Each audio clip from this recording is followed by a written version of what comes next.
junior SCU student who is 21 years of age. I'm here with a 19-year-old sophomore Santa Clara student. And she has agreed to talk about her experience. And he has agreed to talk about his experiences with substances, both in his personal life, and how this has impacted her life and her view of addiction. And I want to start this off by asking, do you think addiction is something that impacts your daily life? Is it something that you think about a lot, or is it more of sort of an abstract concept that you kind of just hear about?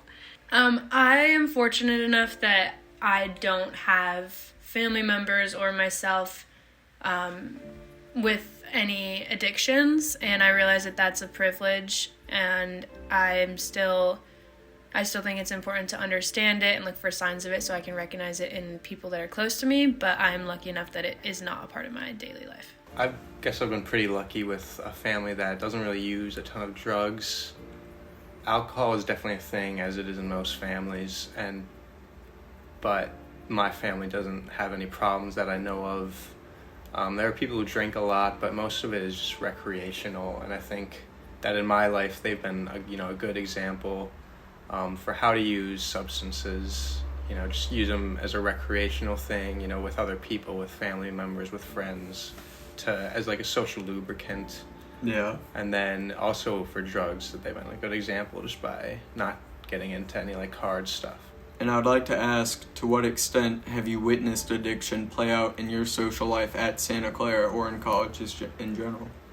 I think something that has become normalized when I'm in college is a common phrase that maybe you all have heard, where it's you're not an alcoholic until you graduate college. Right. And I think that's kind of started, people kind of jokingly say it, but I do think that if you are practicing unhealthy drinking habits all throughout college, it's not just going to one day click when you graduate and you're going to lose those habits. It will be hard to break those because alcohol can be an addictive substance. Right. And I think you can't just bank on, I'll stop when I graduate, because if it's been your routine for the past 4 years, it's not going to be that easy. Yeah, I totally agree. Yeah, I think there's a common, notion. It's like, well, we're in college, so it's not really considered an addiction because I'm not going to do this for my whole life. But I think you make a good point that just because you graduate doesn't mean you're all of a sudden going to change your weekly habits of